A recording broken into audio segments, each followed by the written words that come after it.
Here you go. Thank you very much. Thank you very much. I'll get started here with what I think is a very important topic and has something to do with, I think, what each of you do in your jobs, whether that be supplies or whether that be on the public works side or on the services side. So we're going to be talking today about public purchasing, sort of what Indiana law has in terms of restrictions and specific guidelines for you, and then what I think are some helpful sort of practice tips as you do your day-to-day job. So the first thing that we need to really talk about is what this applies to. There are things that the statute says that this applies to and things that it does not. So I think the easiest way to describe it is maybe some of those exceptions, which are the contracts between government bodies, public works projects, which I will not probably touch too much on that today. That would probably be a whole nother presentation. That is more, if you think roads, bridges, sewers, that sort of thing. There's a whole separate statute that deals with that. I can maybe answer some questions if you guys have those at the end. But collective bargaining, employment relationships, contracts for social services. So those are things that it does not cover. It does reference, again, more services. Think your engineering, that sort of thing, and then all your supplies. So we'll talk about that a little bit here. One important thing that we as lawyers have to be concerned about is sort of what our definitions are, because that really defines what we're talking about and what is within the scope and what is outside the scope of this statute or this regulation. Consolidated purchases, I think a lot of you will be doing that, where we're talking about multiple supplies being from one vendor. The contractor, I think that's pretty self-explanatory. Fiscal body, as you guys are very well aware, the council is the fiscal body, and then the offer and offeror. What we have to deal with sometimes is that you have an offer, and whether that offer is binding, whether they make an actual offer to you at a price, and then whether that, at what point that then becomes binding upon the contractor. Person, I think, is pretty self-explanatory, but public funds, that's an important thing to realize here, that sometimes we have funds that are coming from private entities or maybe from public-private partnerships, then that will not necessarily apply to the public purchasing statute. A purchase is it is important to realize that it does include rents or leases, which that really doesn't apply necessarily to services or to your office supplies, but it could apply to more of your physical assets. Purchasing agency is the government body that is authorized to enter into contracts, which I think we'll get into that a little bit farther as we get into the presentation. And I think what you'll probably be dealing with on a lot of your basic day-to-day contracts is more this concept of supplies, which in this case is equipment, goods, materials, does not include real property. So that's an important distinction.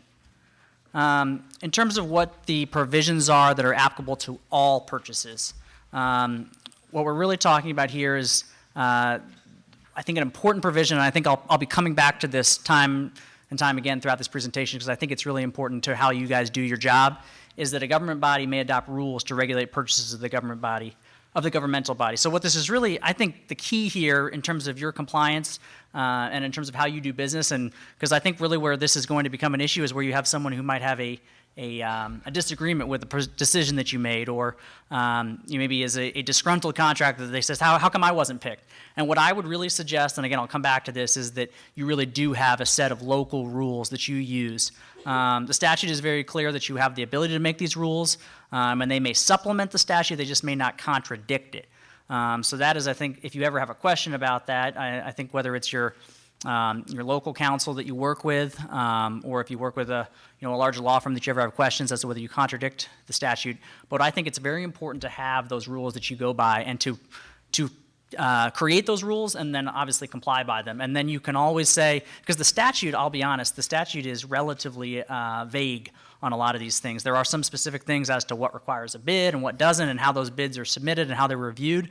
But a lot of these things you're given a lot of latitude. And I think to protect you, again, I would advise that you create your own set of rules. And particularly if you're newly elected officials, that there may have been the way it's always been done, or it was always that there was sort of an unwritten rules. I would really advise you to put those rules into writing. electric transmission of notice, we're getting to, I mean, as you guys know, a lot of the things you do, we're having a lot more opportunity to share information electronically. One exception that I will make is that right now, I believe I was just talking, we had a legislative conference, and we saw, I think you guys, some of your friends from the Association of, Advancing Indiana Municipalities, you know, what used to be IACT, they were saying that there's some modernization that they're looking at, that a lot of bids really still have to be submitted by mail and fax. But so we're still slowly making some changes there. But the electric transmission of notice, it can be done. So it's really helpful because there are requirements to have notice, and as you know, it can be costly and a time, honestly, a little bit of a time waste sometimes for staff to have to be doing this, you know, via newspaper or what have you. Section 5, we're talking here about trusts. I think what happens here is where you've got trusts that people don't necessarily know who owns it, so you have to be clear as to who the beneficiaries are of that trust. And then back to this question that I mentioned a few minutes ago about the offeror does not gain a property interest in the award unless it is awarded by contract. So again, you've got this concept where someone says, oh, I submitted an offer and you accepted it, but that's where you really start to have a lot of these disputes is when someone says, well, I won the contract. And again, it's very clear here that you have to have awarded the contract and fully executed that contract, which just again, as a little bit of a side note, the general rule is that these contracts have to be signed by the members of the county council in terms of when it actually becomes fully executed. Purchasing organizations, I won't spend too much time on this, but you will have sort of a purchasing agent for the county, which that can be, it depends exactly how you have it set up now, but that will be the person who has the individuals who are designated by the agency that have power to award contracts. The governmental body may enter an agreement with other governmental bodies to form a cooperative purchasing agreement organization. I'll get into that a little bit later, but I think there's a real power in working together with your fellow units of government, whether that be your cities and your towns, or whether that be your schools or your libraries. And then there's also the opportunity to participate in state contracts as well, which I'll mention that towards the end of my presentation. Specifications. This is an important topic because, again, where you sometimes get into disputes is whether the contractor can meet the specifications, and you get to define those, but they have to be very clear. So it's a description of the physical or functional characteristics of supply or service, or the nature or supply or service. So again, it's really defining what you're looking for, and you get to do that. So it's important that you do that. And again, I told you we'd come back to it, adopting rules or established policies for the preparation, maintenance, and content of specifications. So if you guys have in writing that this is how we create specifications and then this is how we publicize them, the key, again, is to create those rules and policies, put them in writing, and then follow them. And then a specification, I hate to read here, but I think it's important. It promotes overall economy for the purposes intended and encourages competition in satisfying the governmental body's needs. Because I think we would all agree that what you're trying to do, obviously, is find the best product at the lowest price. But at the same time, we also want to make sure that it is really meeting your specifications. And you get to define those, and then we want to have true competition. So we are finding all of the qualified contractors. And then you have to maintain this, you know, when it says shall, it's definitely a must maintain an indexed file of specifications that have been prepared. And that then allows you, when you come to do the contract or renew the contract, you've already got those on file. But there may also be times where you may not exactly know what the specifications are. So this gives you the opportunity to issue a request for specifications. So if it's a contract, maybe a type of service, or maybe a product, usually a product that you're not haven't purchased before, or again, you're new to office and you want to really go out there and see what the market has to offer. You have to include, when you're asking for those specs, the factors or criteria that we use in evaluating them, a statement concerning the relative importance of those evaluation factors. And again, I think this is all about transparency and fairness, that you're saying what you're looking for and why that's important. And then this is important as well, because a lot of people, we want to make sure that if you do have the opportunity to talk to contractors, that it is known. So a statement concerning whether discussions may be conducted with persons proposing specifications. So contractors will want to make sure that if there is the opportunity to speak with you and ask questions, that is known and transparent. The purchasing agent may discuss proposed to that point, may discuss proposed specifications with persons proposing specifications to clarify them. So they may ask you questions, but again, you've got to be able to answer questions from everyone. And again, equal and fair treatment. I think that's really where you will get into trouble, is where, again, unwritten rules or not treating the various contractors fairly and not allowing dialogue with everyone. If you only have dialogue with the one preferred contractor or the one individual or company that already has the contract. Purchase of services. So services is a lot looser than supplies. And depending on what your particular role is, I mean, I think about this example particularly when it's buildings, whether that's engineering services or whether that's design build contract, that some of these things are services. And when we have services, again, I hate to sound like a broken record here, but because the statute is relatively silent on services, I would highly encourage you, if you don't already have them, to have rules and policies that govern the purchase of services. And I can take any questions throughout at the end, particularly if you have any questions on services, because again, you have a lot more latitude there. When it comes to supplies, that's where it becomes a little bit stricter based on kind of a tiered structure of pricing. They all must be bid. Now, there are exceptions, of course, to every rule, but unless another method or procedure is available, which we'll get into that a little bit. And one thing you cannot do, it applies to public works, it applies to supplies, you cannot say, oh, well, there's these rules if it's over $50,000, so I'll just have two, $49,000 contracts. We've sometimes played those games, but that's not going to fly. Nice try. But so you cannot split the contracts so as to constitute a smaller purchase and avoid some of these rules. So purchases under $50,000, you got more flexibility, more latitude. And again, purchase under 50 is under small purchase policies. So again, you can decide, okay, well, for these, this is how we do it. So again, put it into writing. Between 50 and 150 is when we start to get into bids. So we're looking for quotes, we're looking for bids. So we're making sure that we have transparency, we're making sure that we're trying to find the lowest price, and the way we do that is by people presenting us with quotes from at least 3 persons known to deal in the line or class of supplies to be purchased. So what we need to be concerned about here sometimes too is that you're getting bids from qualified bidders that are in this business of supplying this good, this good, I was going to say service, but this good. And you can mail the invitation to quote at least 7 days before the time fixed for receiving quotes. So this is just making sure that there's been situations where we're going to pick this bidder, but you know what, we're going to send out the request for bids the day before it's due. So make sure that there is this window where you can actually receive them. And the purchasing agent may reject all quotes, which we'll get into that a little bit. If you feel that the prices that you've gotten are just way out of line of what you expected, or there weren't enough quotes, there's methods that you can go out and find different ways to purchase. And if you don't receive a quote from a responsible offerer, the purchasers may purchase the supplies under 522.10.10, which we'll get to that. There's essentially a catch-all that says that if it falls into one of these categories, if you can't find an offer, there's another way to do that. And we'll get into what that looks like here in a second. In terms of when we get over $150,000, that's when we are talking about a competitive bid process. So as you can tell, obviously, as it gets higher in cost, we start to talk about more, I would say onerous, but they're onerous for a reason, requirements in terms of how the process looks. An invitation for bid must include a purchase description, all contractual terms and conditions that apply to the purchase, and a statement of the evaluation criteria.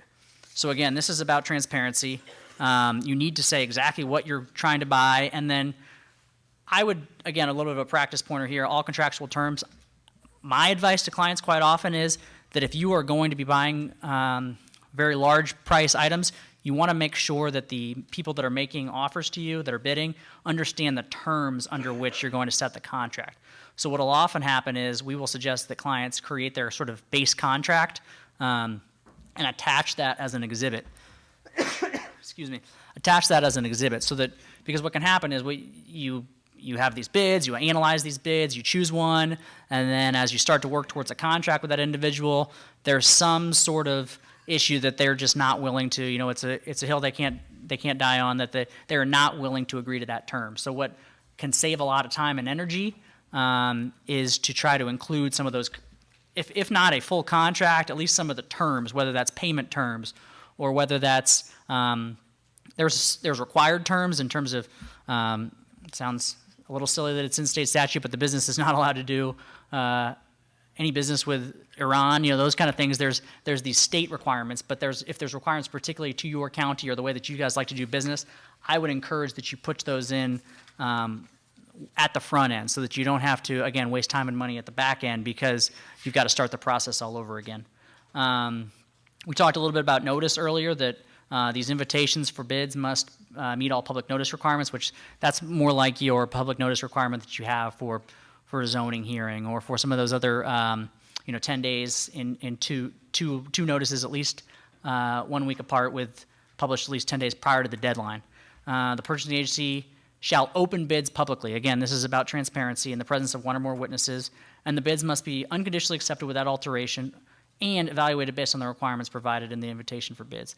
So again, this is all about sort of setting your rules in advance and following them and making sure that that is done in a public manner. And then a contract must be awarded with reasonable promptness by written notice to the lowest responsible and responsive bidder, which responsible and responsive is sort of defined in the statute, but again, it goes back to whether they're qualified to provide this good. Request for proposals. So if you're in a situation where competitive bidding is not practicable, which again, I think this is more when you're not exactly sure, if it's something where you've bought over and over again, you know exactly what you want. But if you're not exactly sure what you want, then this, what would be called an RFP process is available as well. And the purchasing agent shall solicit proposals through requests for proposal, which must include, again, the criteria. So you always have to set the rules and what you're looking for up front. A statement concerning relative importance of price and other evaluation criteria. So what are our criteria? How are they important and why? And then a statement concerning whether the proposal must be accompanied by a certified check or other evidence of financial responsibility. So this is making sure that you have parties that are actually able to perform it. So it sometimes takes the form of a bond, it sometimes takes the form of a cashier's check they have to give you in advance, and then a statement concerning whether discussions may be conducted with responsible offerors. So again, this is something we talked about earlier, that if you are going to take questions, if you are going to clarify things, that is known. Because the way you'll get into trouble is you'll say, oh, well, I didn't know we could ask questions, and contractor one gets to ask questions, gets to get clarifications, and contractor two says, well, we didn't know, so that's why this is there. Again, public notice must also be required. Request for proposals in the manner required by 531, which is what we were talking about earlier, and then electronic notice. So we are allowing that, which is helpful because there's actually a electronic gateway that is offered by IoT, the Indiana Office of Technology, for this purpose. Wrapping up here on RFPs, I told you it would come up on quite a few slides, but the governmental body may provide by rule or policy that it is either not practicable or advantageous to the governmental body to purchase specified types of supplies by competitive sealed bidding, which we talked about that if it's something you're not really sure about, or receiving proposals is the preferred method for purchase of that type of supply. So you get to make policies that apply to all purchases, or in this case, you're talking about policies that are specific. We say that for us, we think that RFP is preferred for this as opposed to bidding. Fair and equal treatment, and the only factors or criteria that may be used in the evaluation of the proposals are those specified in the request for proposals. So we set the rules, we follow them, and then we award based on those rules and those criteria and those priorities. Special purchasing methods, this is what we talked about a couple times ago, where you said if you don't receive offers, that there is another way to do it. And this applies, there's about, I think I've listed 6 here. I'd say there's maybe 8, but these are the most important ones. I think the ones that will come up most regularly, and that is emergency conditions, savings to the governmental body. So there are a lot of rules that if there is significant savings, you're allowed to sort of short circuit the process or go in a different manner. So I think it's important to read this. A purchasing agent may make a special purchase when there exists a unique opportunity to obtain supplies or services at a substantial savings to the governmental body. So sometimes whether that be a government discount or whether there's something as a result of the quantity in which you're purchasing that you're able to get a discount, if you're purchasing something at auction. And then this is one I think that comes up quite a bit, particularly on the IT side, compatibility of equipment, accessories, or replacement parts, that you have to buy this one part because you've already got the snow plow and you need the new part for it. You have to get that one. I mean, there might be multiple suppliers, but in some cases, there is a replacement part that you have to go back to the person that you bought it from the first time. We talked about it earlier, no offer received under the other purchasing methods. So you have to try the first method first, but then if you were not able to be successful, then you can use the 52210, which is just a much more streamlined process. And then data processing contract or license agreements. I would be careful on this one because it says when only one source meets the using agency's reasonable requirements. My sense is that that's a little bit outdated, particularly we have a lot more software providers now in the state of Indiana and elsewhere that are able to provide this. So I would be very careful to use this exception because you had to have really done your due diligence to determine that there is only one source, which again, if it's a replacement part, excuse me, it's a little bit easier to argue that there is only one source. But if it's for a data processing or license agreement, I really doubt that there's only one source. So be careful in using that exception. Purchasing preferences. I can go into a little bit more detail if you have any questions on this piece, but there are requirements in terms of whether it's Indiana businesses or whether it's coal or whether it's steel, that there are requirements that you have to follow Indiana agricultural products, that they will receive preference relative to price. So if it's an Indiana product, then even if it's 10% over the price of the non-Indiana product, you would still purchase the Indiana product. And then wrapping up here, the One Indiana and the QPAs. I talked a little bit earlier about how there's the opportunity to buy through state contracts. So it's a really good program through the Indiana Department of Administration called Operating with New Efficiency Indiana, the One Indiana, developed to help improve states' sourcing and negotiating leverage to benefit the state's overall budget. So what they've done is they've said, okay, we're going to get a contract for, let's say, printer paper or toner or something like that, and we say, well, we're going to purchase it as the state, but then we're also going to have all of our school corporations, our libraries, our counties are going to be doing the same, so they're able to participate in those contracts. And many government entities can participate, and I'm just going to bring it up here because I think it's interesting to take a look here at some of those contracts that you're able to buy as a part of. So if you go to the IDOA website, and I'm not sure if they'll share this presentation with you, but QPAs are all listed here that you're able to participate in. So if you go down here, there's obviously on the public safety side, there's ammunition, there's AEDs, which are the defibrillators, auto glass, a lot of different things that bottleless water coolers, things that a lot of our local units of government are purchasing, brooms and brushes. So there's a whole list here of these QPAs that you're able to participate in. And I would really urge you, whether that's the opportunity to partner with your other local units of government, whether that be the adjacent county or the cities and towns within your county or the schools or libraries, or even better, I think, because of the volume pricing that you're able to reach, participating in some of these QPAs. And so if you get a chance to take a look whenever you're purchasing products, to try to use the QPAs whenever possible. The other thing that I think this One Indiana has, which I think is really helpful, is they've got some great tools here. Sorry, I'm just catching up on a spend analysis. So if you are thinking, I wonder, what is our spending, our burn rate in terms of this product? How can we maybe purchase in larger quantities, or how can we try to have more regular delivery of these products?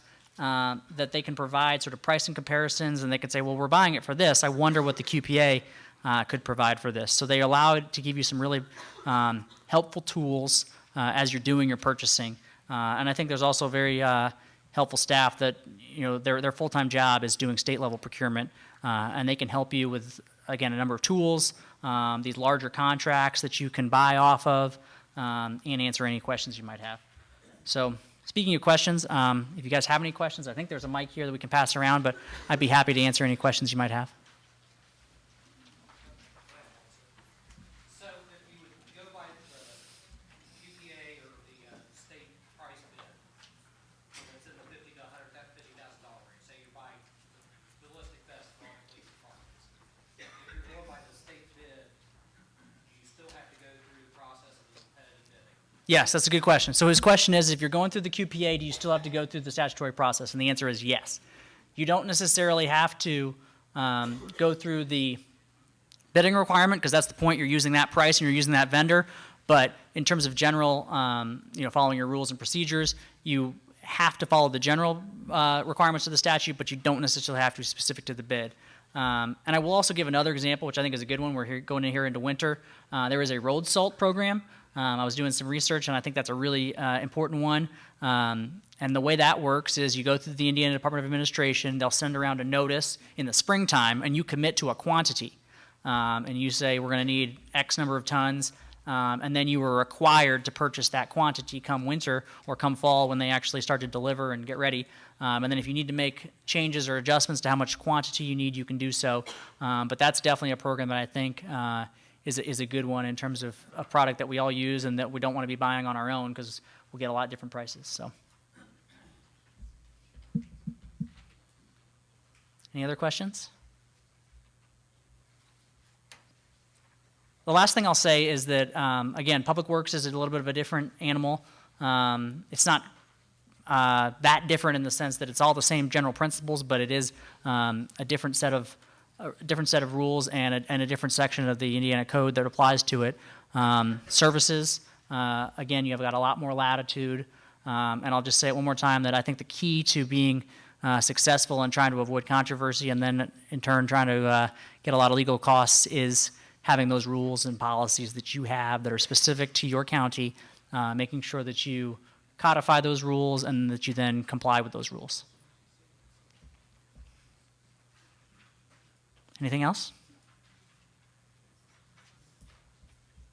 Well, thank you very much. I think David was going to come up and talk about